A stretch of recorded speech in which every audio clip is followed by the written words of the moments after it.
Have you ever noticed how some people seem to have an almost supernatural control over the environment around them without saying a word? They don't shout, they don't beg, they simply withdraw. And suddenly everything changes. The energy shifts. People start to question, to chase after, to feel. Now imagine if you did the same. If you stopped reacting immediately to everything, if you chose silence instead of the automatic response, retreat instead of explosion, what do you think would happen? That's where the point lies. When you stop being always available, emotionally, physically, psychologically, the world around you goes into crisis. Because people are used to controlling you through your reactions, through your impulses, through your predictability. But the day you choose to withdraw, the game changes. And those who thought they knew, you realize they know absolutely nothing about you. Carl Jung said, "Everything that irritates us about others can lead us to a better understanding of ourselves." Now think about this. When you become inaccessible, who really gets desperate? Who gets irritated? Who tries to provoke you just to elicit some emotion back? This reveals more about the other than about you, and it mainly reveals how much you are still being manipulated without realizing it. You keep giving yourself to please, to maintain peace, to not lose people who, deep down, were never really with you. And with every forced yes, every immediate response, every emotional reaction, you give away a piece of your energy. And at the end of the day, what's left? Tiredness, frustration, an emptiness you can't explain. But I'll tell you why. Because you are too available for those who don't deserve even a minute of your silence. This video is not about turning your back on the world. It's about choosing yourself.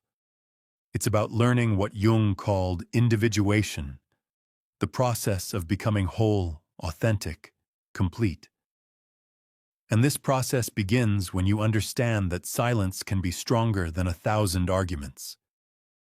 That withdrawal, when it comes from awareness and not from escape, is an act of power.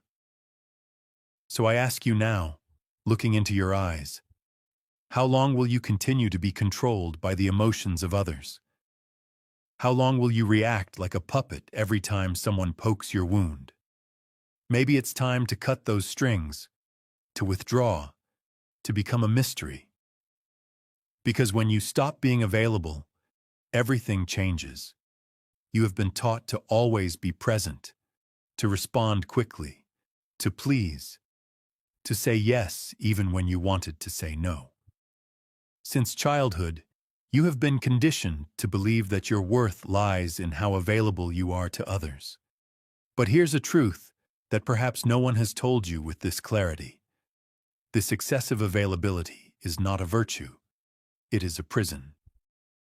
And as long as you continue to think that you need to be accessible all the time, emotionally or otherwise, you will be manipulated, drained, and forgotten as soon as you are no longer useful. Do you know why? Because being always available makes you seem predictable, and everything that is predictable becomes a tool. People start to use you as an emotional emergency button. They press it when they want attention, relief, validation, and then put you back on the shelf. But you don't realize this because you are trapped in an illusion. That being present for everyone will make someone be present for you. But it doesn't work that way. Carl Jung spoke about the persona, this mask we wear to be accepted, loved, recognized, and it is exactly this mask that keeps you overly available. You say it's okay when you are suffocating. You respond to messages immediately, even when you are exhausted. You explain yourself, justify yourself, defend yourself as if you owe something to the world. But the truth is that the more you place yourself at the center of others' stage, the more you disappear from your own. Being available all the time is a subtle form of self-abandonment. It is a disguised way of seeking approval, avoiding rejection, trying to control the image others have of you. But this control comes at a price, and the price is your peace. It is your vital energy being distributed as if it were infinite, when in fact, it is limited, very limited. People who want you available all the time, in fact, do not want you. They want what you provide: validation, company, distraction, emotional comfort. But when you change, when you set a boundary, when you refuse to react, those same people get irritated, accuse you, say you are weird. It's not because you changed, it's because you stopped being functional for them. And here's the cruelest point: the more available you are, the less value others give you. Because what is too abundant becomes an emotional rag. No one respects what they don't have to earn. No one values what is always there. So now stop and think. Who truly deserves your time? Who deserves your attention, your presence, your listening? Or better yet, who deserves your absence? But before answering that, we need to understand one essential thing.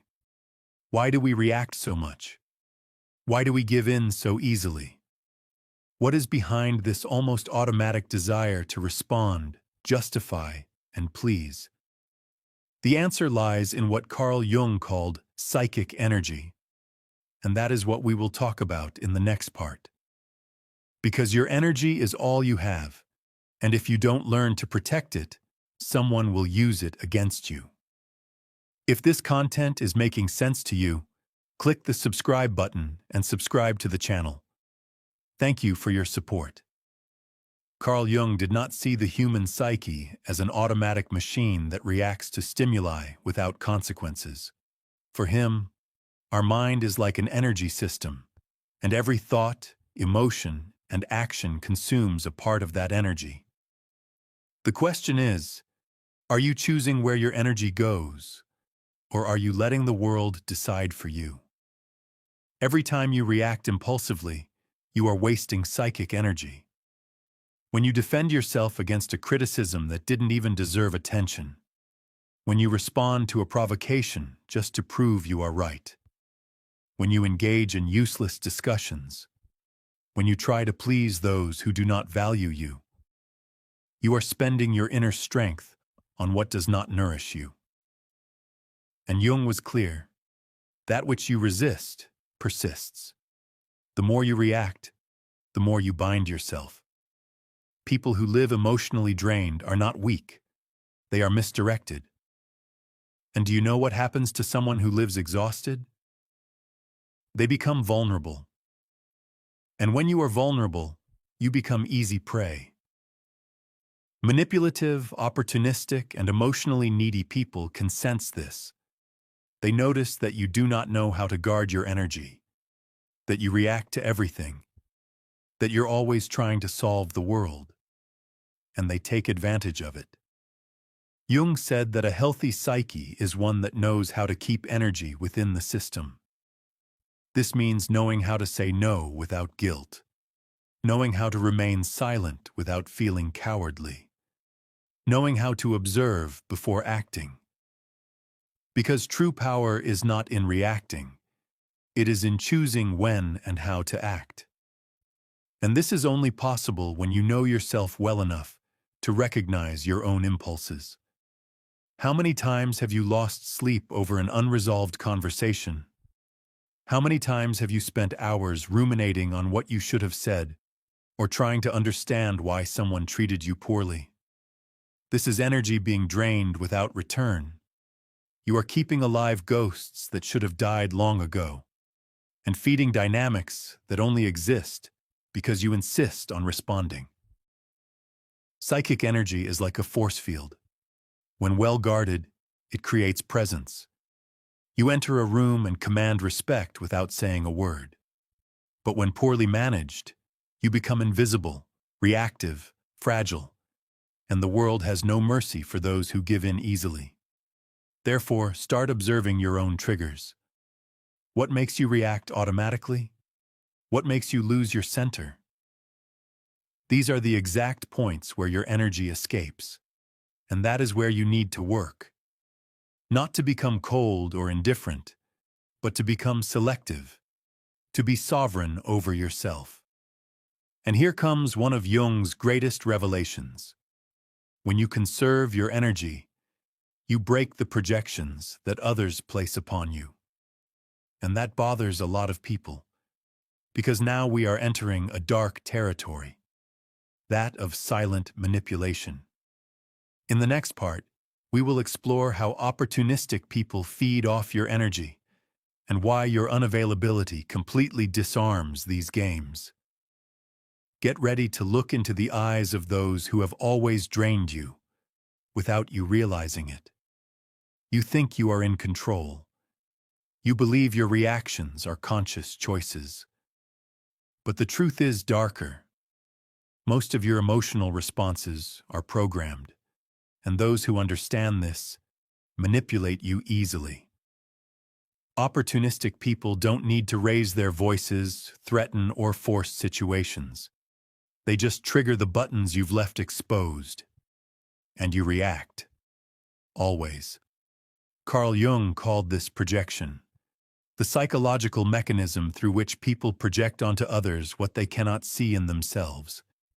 But there's another side to this phenomenon that few people notice. While others project onto you, you become the receptacle for those images. And the more emotionally available you are, the more you become a blank canvas for their projections. You know that friend who only calls when they're in crisis? That partner who always needs you to save the day? That person who praises you, but only as long as you're useful to them? None of this is by chance. They are not relating to you. They are relating to the idea of you, to the role you agreed to play. And why do you agree? Because you're afraid. Afraid of disappointing. Afraid of not being loved. Afraid of being. The most effective manipulation doesn't happen through shouting. It happens in the silence of guilt. When you feel you owe them something. When you believe you need to be available. Need to help. Need to understand. Even when it destroys you inside. Here is the central point. The manipulator doesn't need to control you. They just need you to keep reacting the same way. But when you stop reacting, the game breaks.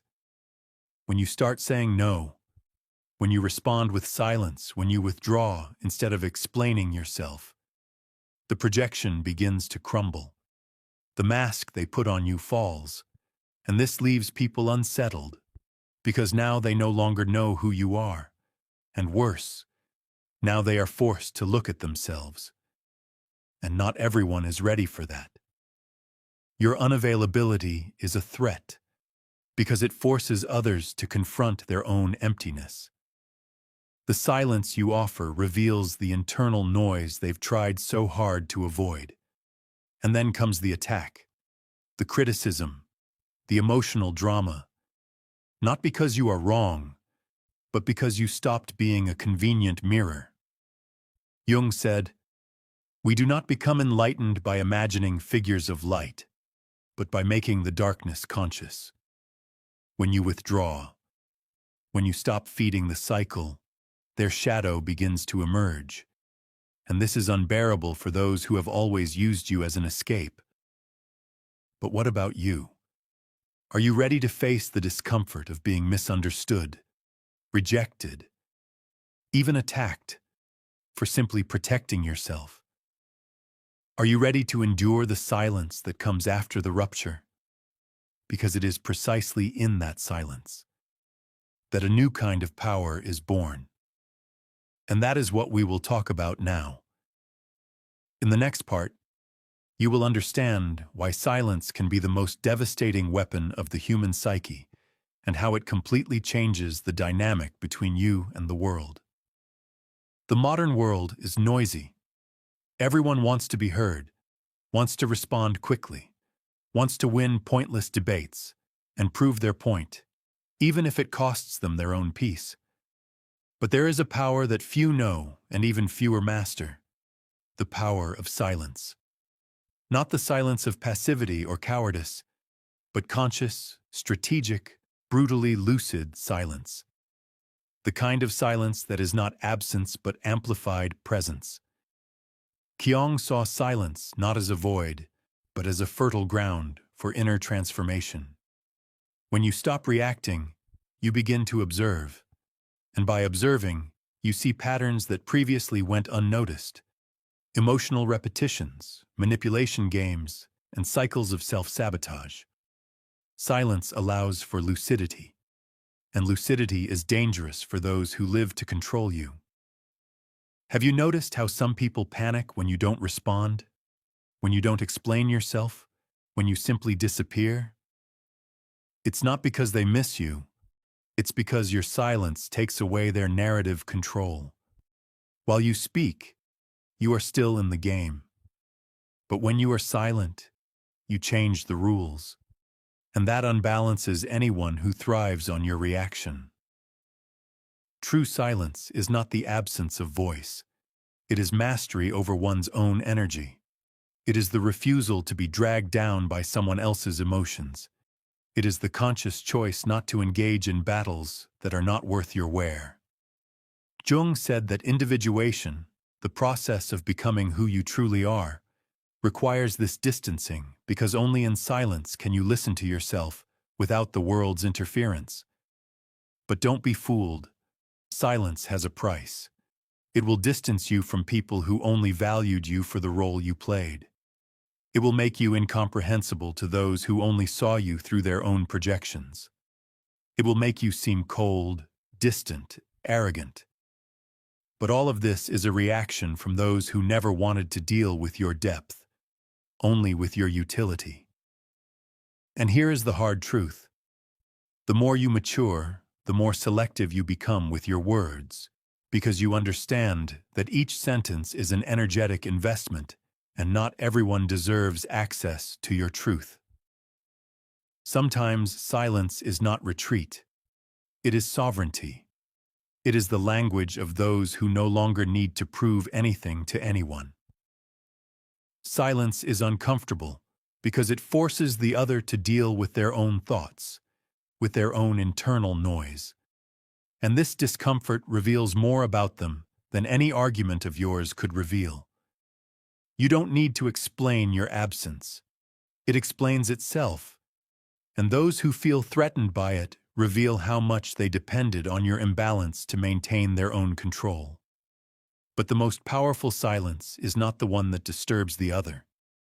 It is the silence that reconstructs you from within. The silence that connects you to something beyond external approval. It is in this internal space, free from others' demands, that you begin to recover your vital energy and reconnect with your essence. And this is precisely what we will talk about in the next part. Because it's not enough to just cut out external noise. If you're in the process of reclaiming your energy and setting boundaries, you'll find real value in my book Beyond the Shadow.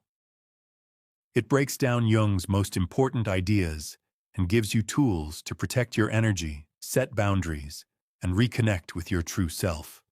The link is in the pinned comment. It's no use understanding all of this intellectually if, in practice, you continue saying yes when you mean no, responding to messages that bother you, participating in empty conversations, and maintaining relationships that only exist out of inertia. Awareness without action is just another form of self-deception. True transformation begins when you firmly decide to become selective, and this requires emotional discipline. Conscious unavailability is not about being cold, arrogant, or indifferent. It's about no longer being accessible to anyone at any time, for any reason. It's about taking control of your own energy, your own time, and your own peace. And this starts with small actions. Not responding immediately, breathing before reacting, leaving a discussion before being dragged into chaos, turning off your phone without guilt, saying, "Not today," saying, "I'm not interested," saying, "I won't get involved." But here's the most important part. You don't need to justify your absence. You don't need to explain your silence. You owe nothing to anyone but yourself. And this, for many people, is unforgivable. Because when you refuse to explain yourself, you take away the other person's power to keep you within an emotional narrative, where you are always the helpful, understanding, accessible. Carl Jung understood that every process of individuation goes through isolation, but not a depressive isolation, a sacred isolation, a time of inner retreat where you relearn to listen to your own voice without the world's interference. It is where you rebuild your identity, not based on the gaze of others, but from your own center. Want to know a good thermometer for your evolution? Observe who starts to distance themselves from you when you become more reserved. Observe who tries to provoke you when you stop reacting. Observe who accuses you of having changed when you finally start to protect yourself. These are not signs that you are wrong. They are proof that you have begun to free yourself. Being unavailable is uncomfortable at first. You will feel guilty. You will think you are being selfish. You will hear that you are being too harsh. But this is part of the deconstruction process. You have spent your life being conditioned to put yourself second. It's natural that change causes discomfort, not only in you, but in everyone who benefited from your old version. Conscious unavailability is the foundation of self-determination. When you say no to the world, you are saying yes to yourself. When you withdraw from a toxic environment, you are reaffirming that your peace is worth more than any false connection. And when you stop explaining yourself, you begin to be respected, even if it's by few. But not everyone is ready for this type of presence because your emotional absence will expose wounds they do not want to face. It will reveal how much they depended on your emotional chaos to feel in control. And it is at this moment that the rupture comes. And with the rupture comes the pain, the loneliness, the estrangement, the feeling that you are losing something, when in fact, you are just freeing yourself. But what happens after that? What comes after the distancing? What is born from the silence? In the last part, we will talk about this. The rebirth that only happens when you have the courage to be misunderstood, to be alone, and to become whole on your own.